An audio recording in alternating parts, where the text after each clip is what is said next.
Bom, boa tarde a todas e a todos. Enfim, é um grande prazer, mais uma vez, estar falando agora, apresentando esse pequeno texto, que foi inspirado num livro que já foi muito citado aqui ontem, nesses outros dias, que é Eva Barbada. Na verdade, então, essa minha fala ela remonta à época em que eu li o livro, quando ele saiu, em 96.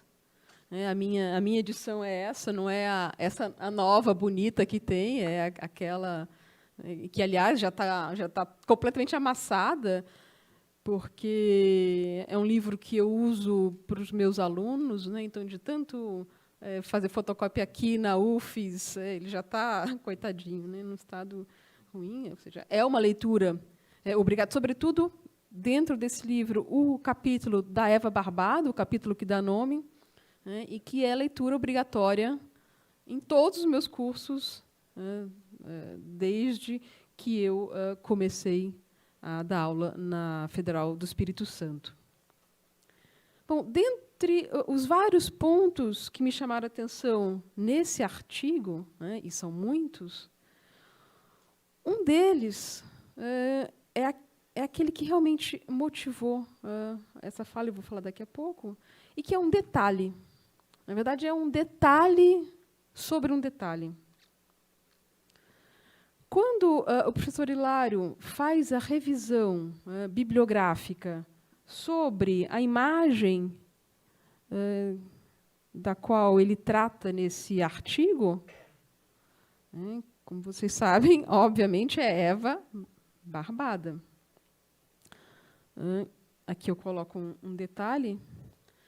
Então, uma das primeiras etapas nessa investigação, como em qualquer investigação, é fazer a revisão bibliográfica sobre o tema. E ele, então, apresenta as explicações, entre aspas, que a maioria dos autores que o precederam dá para a presença da barba nessa cena da apresentação de Eva Adão, no teto da igreja de Saint-Savin. Então, cito. Pouco mais tarde, ou seja, em 1968, Jean Talaron atribuiu a presença da barba a uma restauração de fins do século XIV, muito mal feita, porque o restaurador não pudera contar com o modelo do desenho original, que teria desaparecido completamente. Mais recentemente, ou seja, em 1984, Pierre de Bournouf falava em uma intervenção do século XIII, quando o restaurador, que não compreendia mais o episódio danificado, dotou Eva de barba. A publicação mais recente, ou seja, 92, de Yves Jean Rioux, retoma a tese de uma restauração mal feita em fins da Idade Média. Termino a citação. Não vou entrar aqui em detalhes da explicação dada por Hilário, bastante profunda, bastante complexa, para a presença da barba, uma explicação que menciona diferentes camadas socioculturais para dar conta daquela Eva andrógena propositalmente barbada. E essa é a grande diferença. Então, ao contrário desses historiadores que atribuíram a barba a um erro, e a um erro do restaurador, ele demonstra que não, que isso não é o caso. Mas, enfim, não entro nesses detalhes, deixo que vocês leiam ou releiam o texto. Bom, naquele momento, ou seja, 96, esse detalhe ficou na minha cabeça, mas ainda não era o ponto, não teve esse peso que ia ter nos anos seguintes. Mas ele ficou. Afinal de contas, como diz o Abbe Warburg, o bom Deus mora nos detalhes. Ou o diabo, para nos tentar. Enfim. Mas, como diz também um outro mestre que enfim, partiu bastante cedo, Daniel Arras, o detalhe vem de talhar, de cortar. Portanto, aquilo que corta o nosso olhar, né? Que corta a nossa memória. E esse corte, esse detalhe, voltou à tona, ou diríamos, então, voltou a sangrar, né, para manter essa analogia, quando eu comecei a pesquisa do meu doutorado, logo no ano seguinte, sobre o claustro de Moissac, que o professor Hilário também conhece bem, porque ele estava no meu júri, como eu já falei. Enfim, como todos que já me escutaram falar, eu já falei muito sobre o claustro, uma peculiaridade dele é a disposição dos capitéis, sobretudo no caso dos historiados, que não seguem uma disposição linear, narrativa, seguindo, por exemplo, a ordem da Bíblia, ou separado por temas. Esse é um detalhe do claustro, e esse é uma planta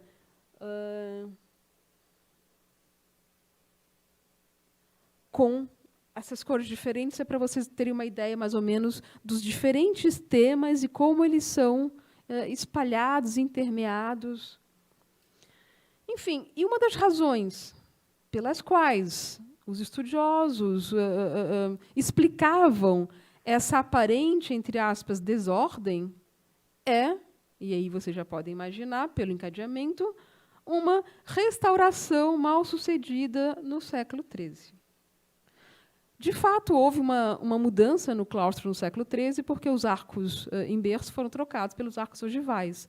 Mas daí a imaginar que os monges daquele momento, que passaram toda a vida naquele claustro, esqueceram da disposição original e depois embaralharam, é muito, né? E sem falar que o claustro ele é todo feito, vocês podem ver pelas duas bolinhas, são colunas duplas e simples.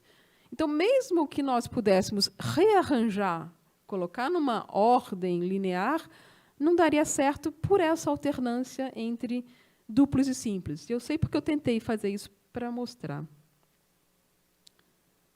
Enfim, aquilo que, para os historiadores, ou para alguns historiadores do século XIX, do século XX, parecia ilógica, na verdade, segue outras lógicas bastante complexas, sutis, também que eu não vou entrar no detalhe. Mas, enfim, esses dois casos, Saint-Savin e Moissac, ficaram na minha memória, né, e essa acusação aos restauradores. E quando eu voltei ao Brasil, aí quando eu entrei na UFES, na Federal do Espírito Santo, em 2002, no Centro de Artes, eu comecei a colaborar com o núcleo de restauração, aliás, de conservação e restauração, que havia sido criado pela professora Raquel Diniz Ferreira, que assina esse trabalho comigo, mas que não pôde vir a São Paulo, infelizmente. E, nesse momento, nós, então, tivemos a ideia de um projeto, em 2002, 2003, que não chegou a se realizar, mas, e agora, com a oportunidade desse colóquio, a gente conversou e vamos tentar tocar, apresentar o projeto publicamente, que já é uma maneira de forçar a colocar em prática. Essa ideia, e a gente falou muito isso aqui, das ideias que ficam nas gavetas durante anos, maturando, ou que vão e voltam, isso é uma coisa muito típica do nosso trabalho, né? Enfim, então, qual é o objetivo? O objetivo é estudar essa ideia, então, daquilo que muitas vezes, em história da arte, é considerada como o vilão perfeito, ou seja, o restaurador. Sobretudo quando não se consegue entender alguma imagem, alguma construção iconográfica. Daí a culpa é do restaurador. Então, para isso, é claro que uma etapa fundamental é construir o corpus de exemplos, isso ainda está em andamento. Mas, antes disso, e em paralelo, é também importante destrinchar os termos da pesquisa, classificar os nossos objetos. Então, em primeiro lugar, é importante distinguir a restauração científica moderna, contemporânea, dos trabalhos feitos por amadores, ou trabalhos de restauração seguindo princípios hoje considerados inadequados. Quando a gente fala em restauração feita por amadores, problemática, eu acredito que na mente de todos vocês apareça o famoso Cristo da senhorinha espanhola, a dona Cecília Giménez, que fez aquele estrago no Cristo, em 2012, e que se tornou famosa. Isso é aquela coisa absurda. Assim, o vilarejo de Borja estava numa crise econômica, saiu da crise por causa dela. As vinícolas locais disputaram para fazer os rótulos de vinhos, então tem rótulos de vinho produzido por ela.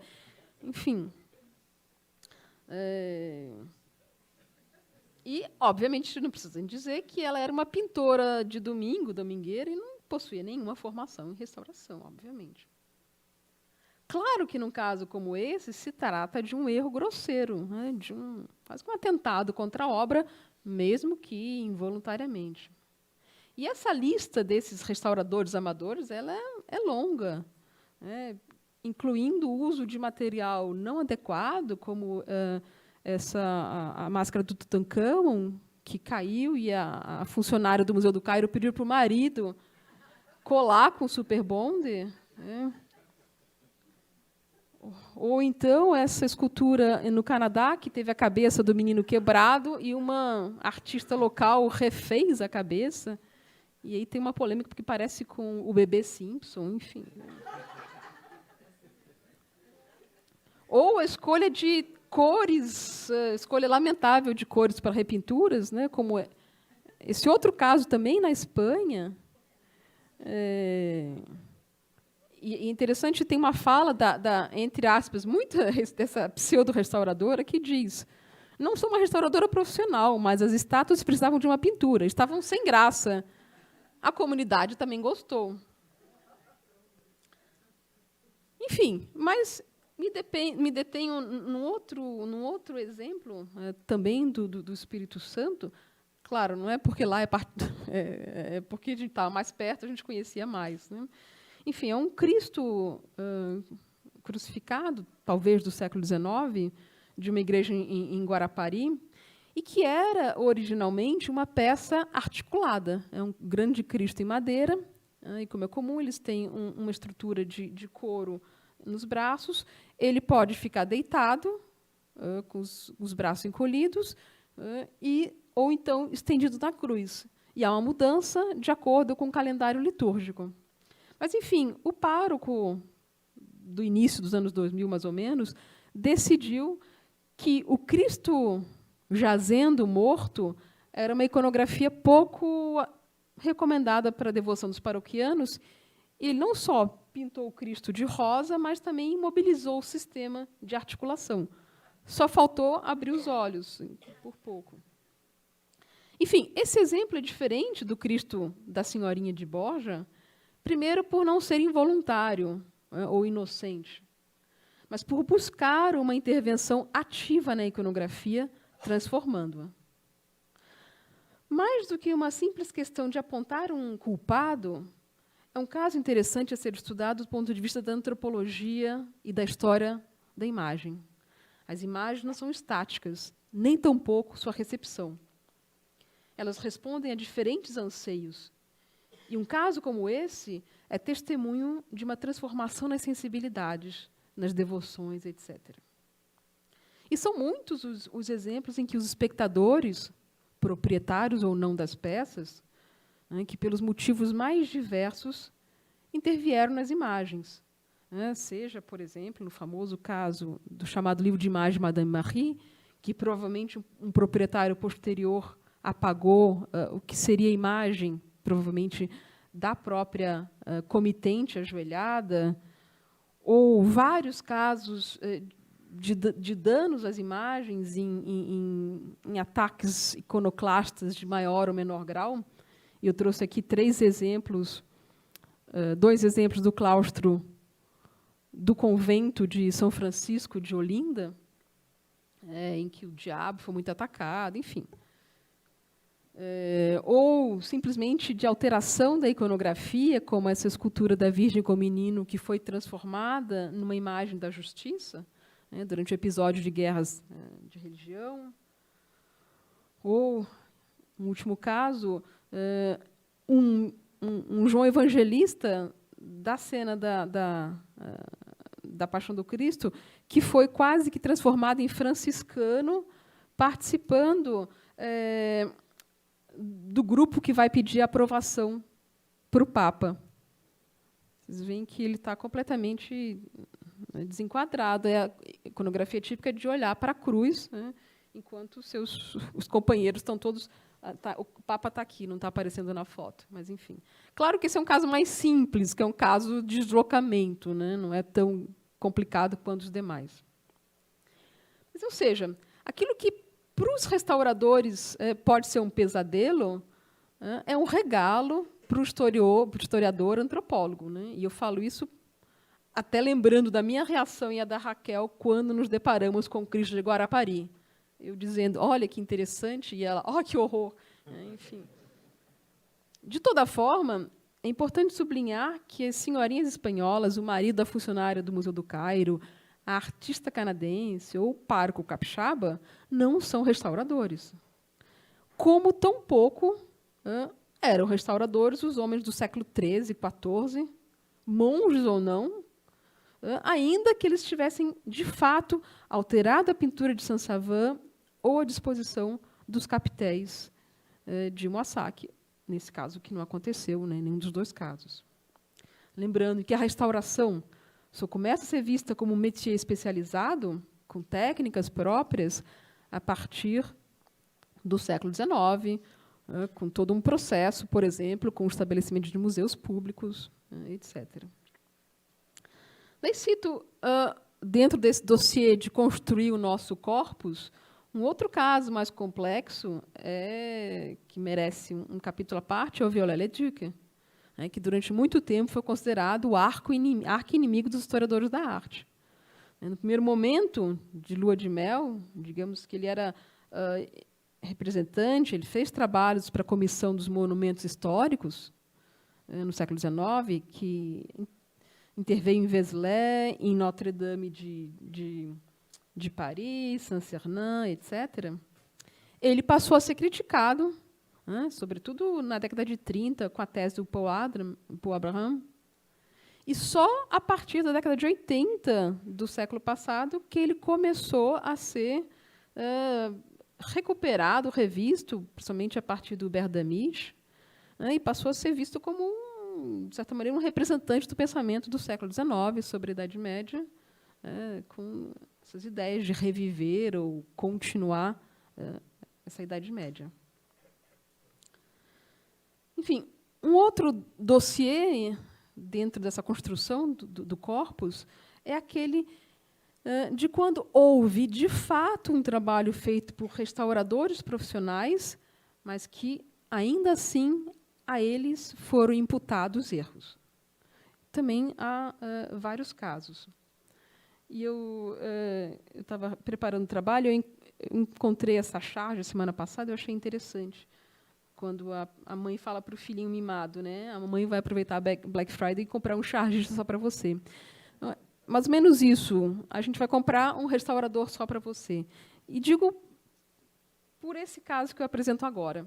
É um caso bastante interessante. Então, uma escultura sacra da Igreja de São Gonçalo, em Vitória.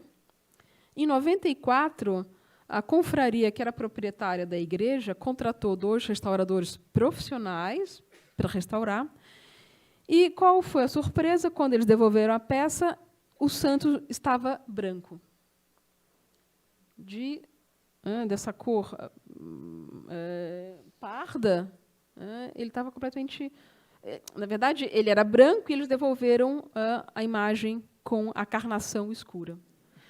E a confraria, então, chamou os restauradores para saber por que a escultura não era mais branca. Eles responderam dizendo que, enfim, essa era a cor original.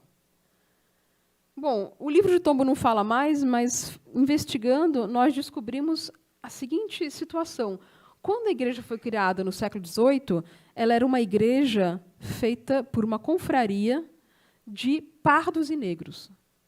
E São Gonçalo Garcia é um santo padroeiro muito frequente de comunidades de escravos e ex-escravos. No século passagem do 19 para o 20, essa confraria original não existia mais, e a igreja passou a pertencer a uma outra confraria, a uma confraria de brancos, de elite, de Vitória. E essa confraria transformou o São Gonçalo Garcia em São Gonçalo do Amarante, que era um santo português, branco, dominicano, padroeiro. A igreja se tornou uma igreja muito procurada para casamentos. E manipularam, de certa forma, a iconografia, tiraram essas flechas e colocaram um livro na mão de São Gonçalo para transformar o São Gonçalo Garcia em São Gonçalo do Amarante. E, nessa mesma época, em algum momento do século XX, pintaram de branco para transformar o São Gonçalo Garcia em São Gonçalo do Amarante. E daí a restauração retomou o original. Enfim, às vezes as acusações são por desconhecimento técnico, né? Daí eu cito um caso relativamente recente. Em Massa Marítima, no ano de 2000, foi redescoberto um fresco que mostra uma árvore de pênis, que provocou, enfim, uma certa polêmica, mas não é um caso único. Então, algumas hipóteses explicando, eu não vou entrar aqui nesse detalhe. E depois que esse afresco foi redescoberto, ele passou por uma restauração. E daí, em 2011, habitantes da cidade acusaram os restauradores de fazerem uma castração em alguns dos pênis. Então, a acusação é eles foram pudicos e modificaram a iconografia. Aí, novamente, os restauradores foram chamados para prestar esclarecimento, e eles disseram que não, porque havia muitos depósitos de sal e de cálcio e que tiveram que ser removidos necessariamente, que não foi uma escolha por, enfim, por eles serem pudicos ou alguma coisa assim. Enfim, tem um terceiro dossiê que a gente ainda não entrou, que é o de restaurações profissionais, que, de fato, podem ter causado os erros iconográficos. Isso é uma coisa ainda a ser investigada. E, é claro, depois disso, cruzar todos os dados, comparar, etc. Então, uma pesquisa que ainda vai durar muito tempo. Mas, só para concluir, o que a gente percebe por esse primeiro levantamento é isso que, frequentemente, quando há algo que incomoda para uma história da arte mais tradicional, a tendência, né, uma das tendências, é encontrar explicação e justificativa naquilo que parece mais próximo e, ao mesmo tempo, mais obscuro. E o trabalho do restaurador é justamente, ao mesmo tempo, conhecido, tanto que algumas pessoas se arriscam a fazer, mesmo sem preparação, e misterioso. O público leigo, em geral, não sabe como os restauradores fazem para que a imagem volte mais ou menos para o seu esplendor original. E é fácil pensar que é algo mágico ou erro, né? Sem falar que a própria técnica passa por mudanças de paradigmas, metodologias, o que era aceito há décadas, hoje não é mais, etc. Mas, de toda forma, independente da ação dos restauradores ou não, ou do quanto ela é acertada ou não, o que deve ser considerado é a possibilidade da imagem nos surpreender, de haver um pensamento figurativo ao trabalho que não tem por que ser decalcado do texto. As imagens podem ser polissêmicas, complexas, inquietantes. E, de toda forma, se a gente quiser buscar vilões, a gente teria que ir para outros caminhos, né? Como os dirigentes de vários níveis que não cuidam do patrimônio, não alocam as verbas necessárias, né? Como no caso do incêndio do Museu Nacional, que não contratam pessoal especializado e que, sobretudo, não investem em educação patrimonial.